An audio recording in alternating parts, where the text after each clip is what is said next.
नमस्कार बच्चों। कक्षा 10वीं के प्रश्नोत्तरी सीरीज का ये नवा वीडियो आप लोगों के सामने आज लेके उपस्थित है। सामाजिक विज्ञान के भूगोल का कृषि ये चैप्टर है, जिसमें आज हम मानचित्र कार्य के साथ ही कोशिश करेंगे कुछ फैक्ट्स को भी जानने की। आइए शुरू करते हैं राइस यानी चावल के विषय में। चावल भारत की सर्वप्रमुख खाद्यान्न फसल है, अर्थात चावल जो है भारतीयों के द्वारा खाई जाने वाली सबसे प्रमुख फसल है। चावल एक खरीफ की फसल है। यह मानसून के आगमन के साथ बोई जाती है और सितंबर अक्टूबर में काट ली जाती है। यानी आप इसका मोटा हिसाब रख सकते हैं कि दिवाली के आसपास धान को हार्वेस्ट कर लिया जाता है।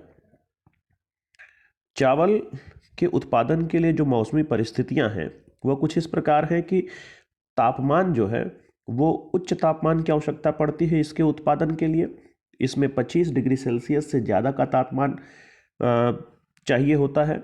उसके अलावा आर्द्रता भी उच्च स्तर पर होनी चाहिए, यानी कि बारिश वर्षा जो है इसकी औसत वर्षा जिन क्षेत्रों में 100 सेंटीमीटर से अधिक की होती है, चावल का उत्पादन उन क्षेत्रों में बहुतायत में होता है। चावल के विषय में एक और बात है कि जो क्षेत्र, देश के जो भी क्षेत्र हैं जहां कम वर्षा होती है, वहां नलकूपों और नहरों की सहायता से चावल के खेत यानी धान के खेत की सिंचाई करके इसका उत्पादन किया जा सकता है। इसके उदाहरण उत्तर प्रदेश, पंजाब, हरियाणा, राजस्थान इत्यादि हैं, जहां नलकूपों और नहरों की सहायता से चावल का उत्पादन किया जाता है। अब हम वैश्विक परिदृश्य पर देखेंगे तो पाएंगे कि चीन चावल उत्पादन में विश्व में नंबर 1 रैंक पर है। भारत का स्थान दूसरा है। तीसरे स्थान पर इंडोनेशिया, चौथे स्थान पर वियतनाम और 5वें स्थान पर थाईलैंड का नंबर आता है।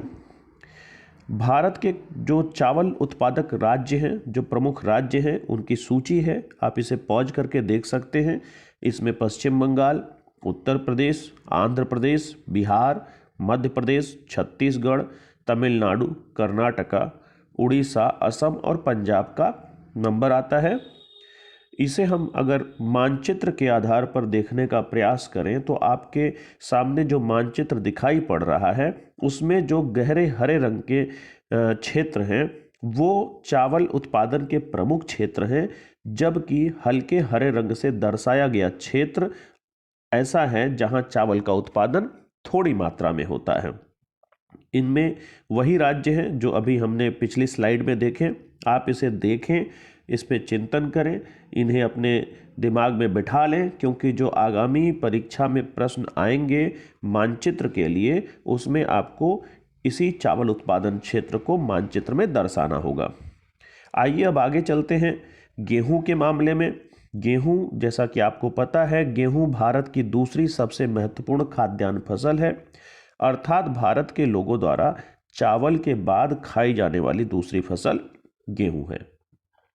गेहूं एक रबी की फसल है, अर्थात नवंबर दिसंबर में इसकी बुआई की जाती है और अप्रैल मई में यह काट लिया जाता है। जैसा कि आपको पता है कि गर्मी गेहूं के उत्पादन में जब इसको हार्वेस्ट किया जाता है, इसको काटा जाता है, उस समय गेहूं के पकने के लिए तापमान अधिक होने की आवश्यकता होती है, जबकि इसकी बुआई के समय तापमान का जो औसत तापमान है, वातावरण का औसत तापमान है, वो 15 से 25 डिग्री के सेल्सियस के आसपास होना चाहिए। यह औसत तापमान है। आपको कुछ किताबों में 2-4 डिग्री कम या ज़्यादा मिल जाएगा। गेहूं के उत्पादन में जो वार्षिक वर्षा की आवश्यकता है वह 50 से 75 सेंटीमीटर वार्षिक दर के वर्षा की आवश्यकता होती है। इसके अलावा वैश्विक परिदृश्य पर देखेंगे, जो विश्व के 5 बड़े गेहूं उत्पादक देश हैं उनमें पहले स्थान पर है चीन, दूसरे स्थान पर भारत, तीसरे स्थान पर संयुक्त राज्य अमेरिका, चौथे स्थान पर फ्रांस और 5वें स्थान पर रूस का नंबर आता है।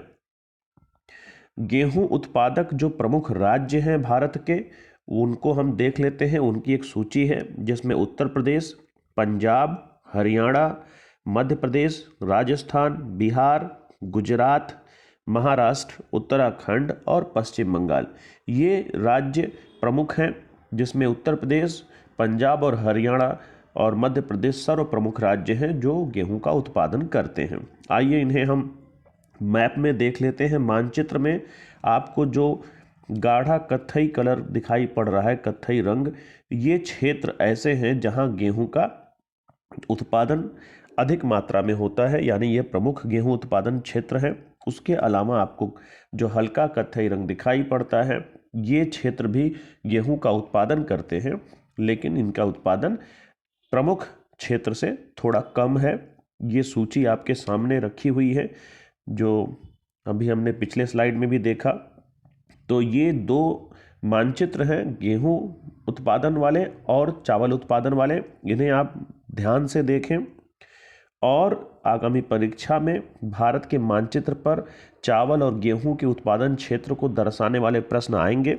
अतः इन दोनों मानचित्रों को ध्यान से देखकर इन्हें याद कर लें, जिससे आपको आगामी परीक्षा में आसानी से इन प्रश्नों का उत्तर दे पाएं।